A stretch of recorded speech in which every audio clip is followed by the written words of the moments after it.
ายอยู่เลยข้าวอันนี้นะข้าวแดงนะข้าวหูดง่ายมันกับบุคคลได้เจ็บมือหรอกเนาะมือทับอิดเนี่ยมันเจ็บอยู่แต่มือต่อไปมันไม่เจ็บเลย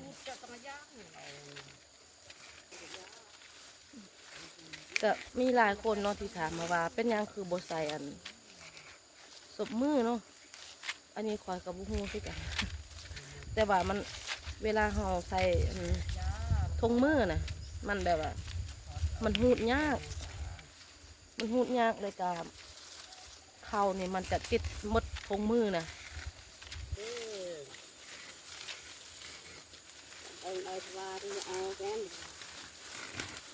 มาเด้อกินข้าวทุกคนกินข้าวตอนเที่ยงกินอยู่ไฮนี่อาหารมีแจวผักคู่เนาะแล้วก็มีมักทั่วกับบงามแกก็ช่วยบ้างอันนี้จะผักยังเอิญบุหูทุกคนเลยมาเด้อกินข้าวน้ำกัน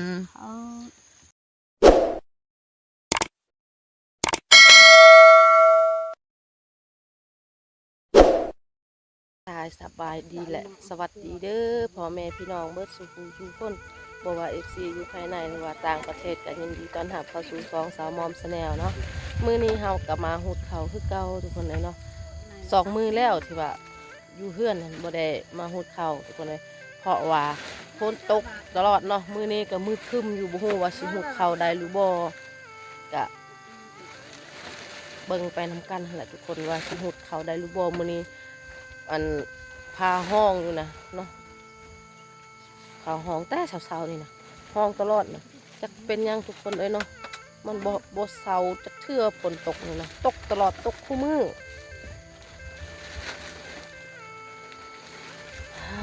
ทุกคนเลยเมื่อยเดี๋ยวเราสิพาทุกคนไปเบิ่งเขาของเฮาเนาะทุกคนไปเบิ่งบรรยากาศมืดครึ้มอยู่มักเดือยคนมักเดือยก็กำลังสิแก่แล้วเนาะลายเลยจนหดปุ๊บแม่เขาปลูกมักเดือย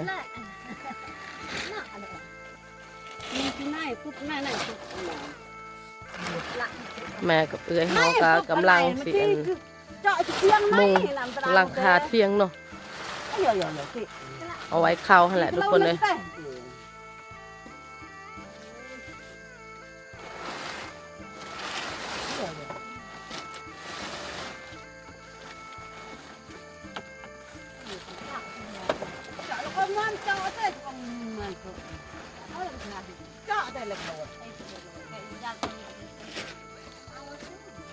บรรยากาศคนเลย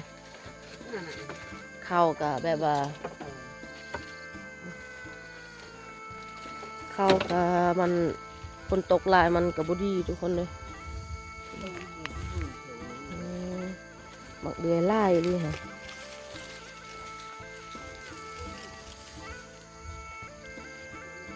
มักเผ็ดกระสุกแล้วเบิ่งมักเผ็ดกระไล่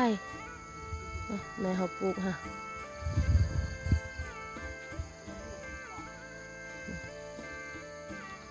เบื้องนั้นทุกคนเลยหายของเฮาเนาะมื้อนั้นเฮากระหูดข้าวเจ้ามื้อนี้เฮาหูดข้าวเหนียวแต่ว่าเป็นข้าวแดงคนเขาก็สุกเบิดแล้วเบิ่งสุกคักแต่ว่าหูดบ่ได้เพราะว่าฝนตกตลอด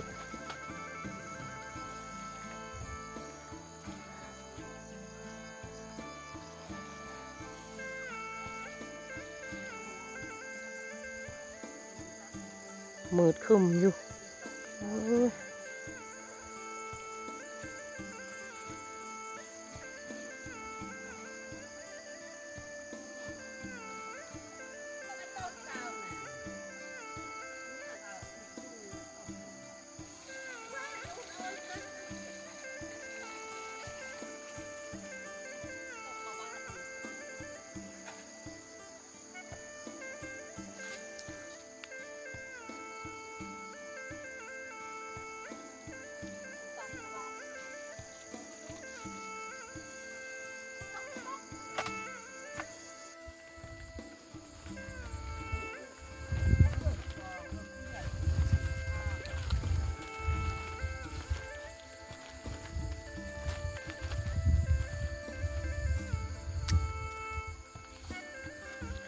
มาเด้อทุกคนมาหูดเขาซอยหน่อยเด้อ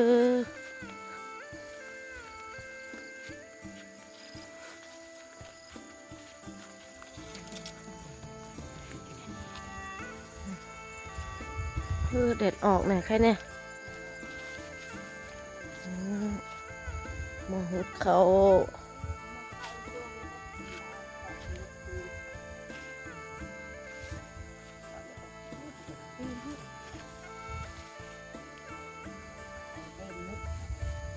มาหูดเขาสี่คนคือเก่าเนาะแต่ว่าพ่อเฮายังบ่ทันมาทุกคนเลย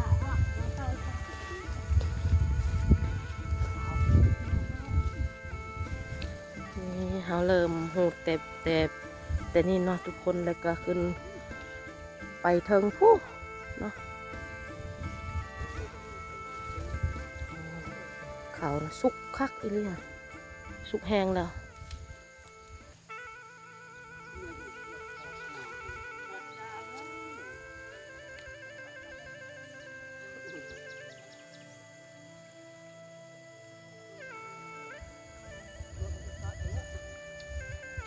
คือห้าเนาะข้าวเตาจ้าเฮ้ยมันได้แล้วกู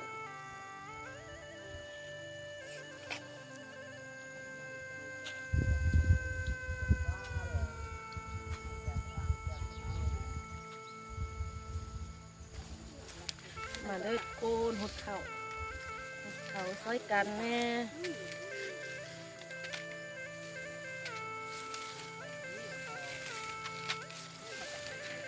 ง่ายอยู่เลย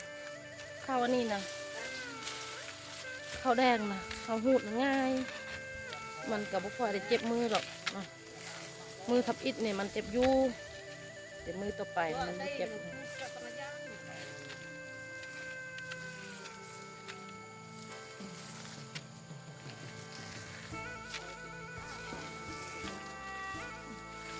ก็มีหลายคนเนาะที่ถามมาว่าเป็นยังคือโบใส่อัน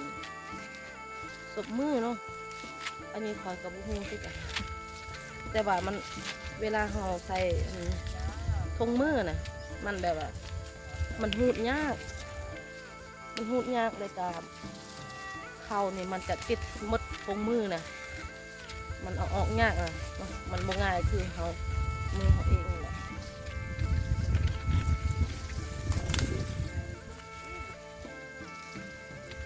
แต่เขาเห็นแบบเขาเจ้าอันใส่ทงมืออยู่บางคนเนาะแบบเวลาหดเขาเขายันมือดำมันแต่สำหรับเขาเนี่ยนะหดเป็นยังเอาบุกใส่ก็ได้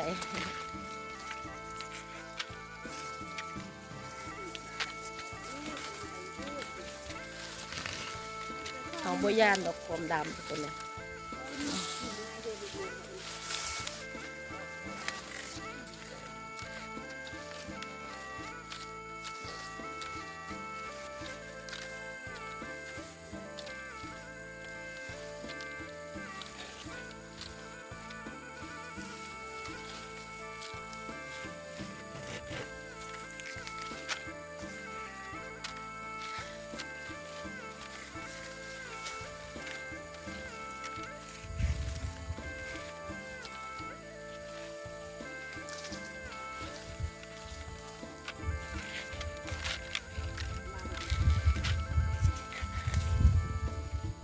งามเลย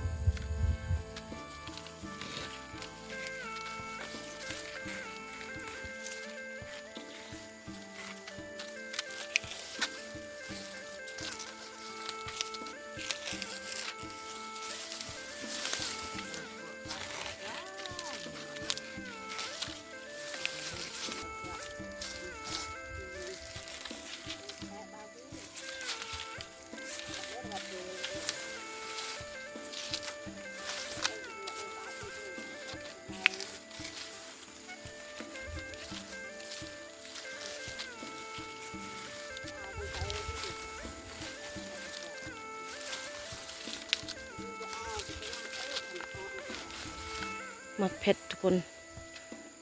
ลายลิ้นเนาะแต่ว่ายังบ่ทันสุกเพราะว่าแม่เฮาหาก็เก็บมา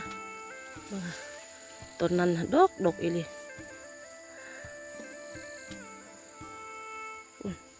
อันนั้นก็สุกแล้วเนาะลายรีแม่เขาปลูกทุกคนเลยทั่วไฮนี่แหละเนาะเขามันล้มวันนี้ทุกคนเลยลมตอนพายุเขาแหละลมเบิด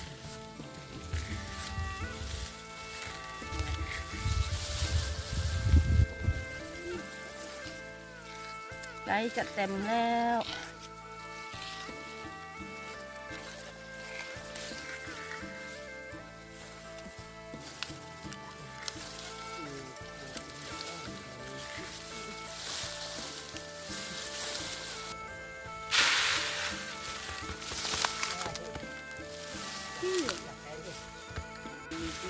ทอดทำไมกี้เต็มเลย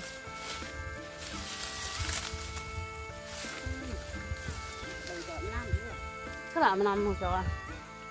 หลานมันนำ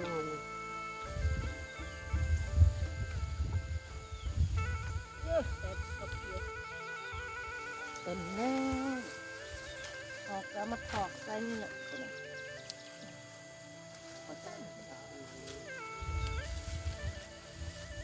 เต็มมันนี่ก็มักเลย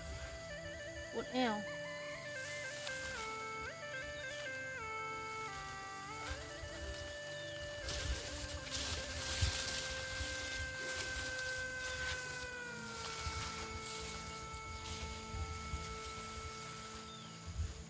มื้อวานนี่เฮากะไปห้องหมอถึกทานหมอยิบยา2 เข็มและมื้อนี้ไปพูดเขา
ว่าสุดบารไง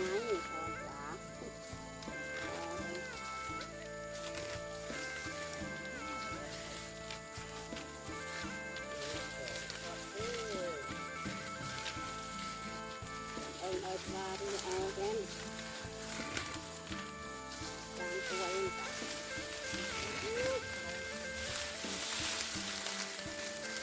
ไอ้แต่ตามก็แล้วเรื่องกวงๆคือเรื่อง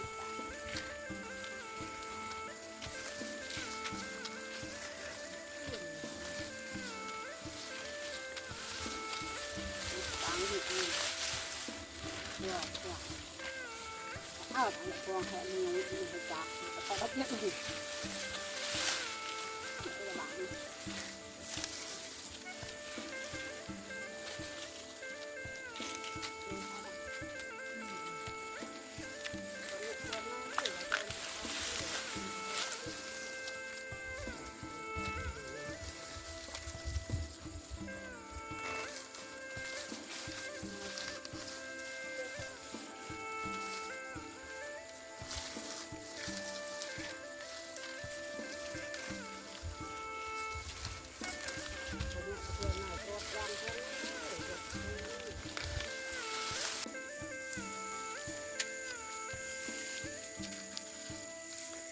เขาบอลนี่หันงามอีหลีทุกคนเลยเนาะเบิ่งหมากมันหันลายหมากมันดกคักเนาะเพราะว่าอันนี้มันแถวน้ำทุกคนเลยมันเพียงเนาะเขาก็งามอันนี้นะบอลก็งามบอลก็บ่งามเนาะแบบเขาหันงามบอลได้เสมอเลยมีแต่บอลนี้แหละที่เห็นเขางามแบบนี้ค่ะ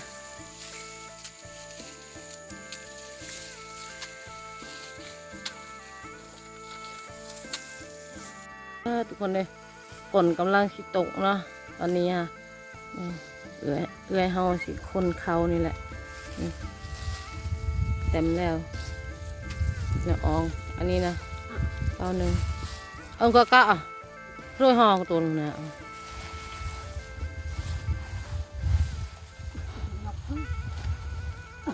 ตัวมาละไหนก็ตาม เขาหนักตัวนะที่เอาไว้อยู่เที่ยงเท่าไหร่ทุกคนเลยเนาะเพราะว่าพ่นมันกำลังตกเมืองพาห้องอยู่นะมื้อนี้น่าจะบ่รอดเลยทุกคนเลยเนาะพ่นสิตกอันหนึ่งตัวนี้หากระเคิงเดี๋ยวเฮาสิหาเก็บพักก่อนเพราะว่าตอนนี้ก็11 โมง 12 โมงแล้วเนาะหิวข้าวสิกินข้าวเที่ยงทุกคนบ่ฮู้ว่าสิฮูดต่อได้หรือบ่ฮะเพราะว่ามันฝนตกพอยอยู่นะบางมืดครึ้มอยู่ฝนตกพอยอยู่สิหาเก็บผักก่อนหิวข้าวเลยหมักถั่วกับบ่งามทุกคนเลยหมักถั่วบ่งามวินี่ยังอีกนายไปแก้ทำไหนน่ะมียังอีกอันนึงหาเก็บผักกับบ่เห็นเฮาบ่ได้ซอยเอื้อยทุกคนเอื้อยคนเขาเนาะเพราะว่าฝนตกพอยๆอยู่ตอนนี้ค่ะยานเขามันเปียกนะก็เลยเอาไว้อยู่เที่ยงแต่ว่าซอยบ่ได้เพราะว่าเมื่อวานนี้เฮาก็ไปฉีดยาเนาะ2 เข็มและท่านหมอบอกว่าห้ามแบกของนักเป็นว่านะเนาะเฮาก็เลยซอยบ่ได้ทุกคนเลยในช่วงอันที่เฮายังเจ็บนี่แหละเนาะเฮายังเจ็บปวดนี่แหละผัดแล้วผัดเฮาดีแล้วเฮาก็แบกคือกันมาเด้อกินข้าวทุกคนกินข้าวตอนเที่ยงกินอยู่ไฮนี่อาหารมีแจวผักคู่เนาะแล้วก็มีมักทั่วกับบ่งามแกก็เชื่อบ้างอันนี้จะผักยังเขาเอิญบ่ฮู้ทุกคนเลยมาเด้อกินข้าวน้ำกันอาหารแซ่บขอเจาะอะไรบ้างเบิ่งมาเด้อทุกคนข้าวตามคนนี้อาหารแบบนี้แหละกินอยู่ป่าจะมีอาหาร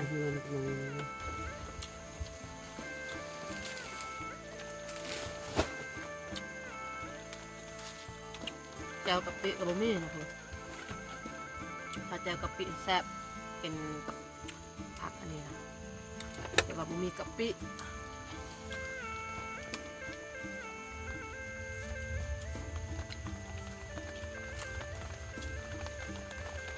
ลองนะ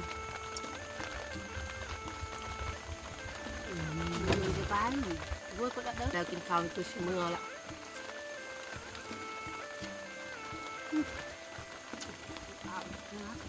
ว้าเราไม่ทางกูตักป้าอันไหน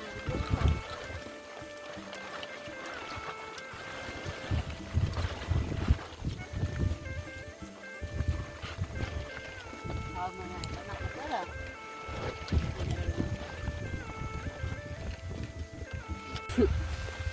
เที่ยงทุกคนเลยอาหารอยู่ในป่าไหนป่าไหนฝนตกแล้วทุกคนเลยโหดบ่ได้ซ้ำ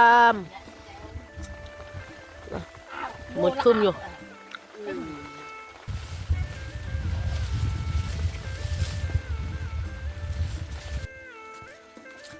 ดี๋ยวสิปิดคลิปเมื่อก่อนทุกคนเพราะว่าบ่ได้ฮูดต่อดอกมื้อนี้ฝนตกมันฮูดบ่ได้เนาะแล้วก็สิปิดคลิปก่อนทุกคนขอขอบคุณเด้อที่กดติดตามนะครับชมฝากกดไลค์กดแชร์เพื่อเป็นกำลังใจให้แน่แล้วพบกันใหม่ EP หน้าสำหรับ EP นี้ลาไปก่อนสวัสดีเด้อ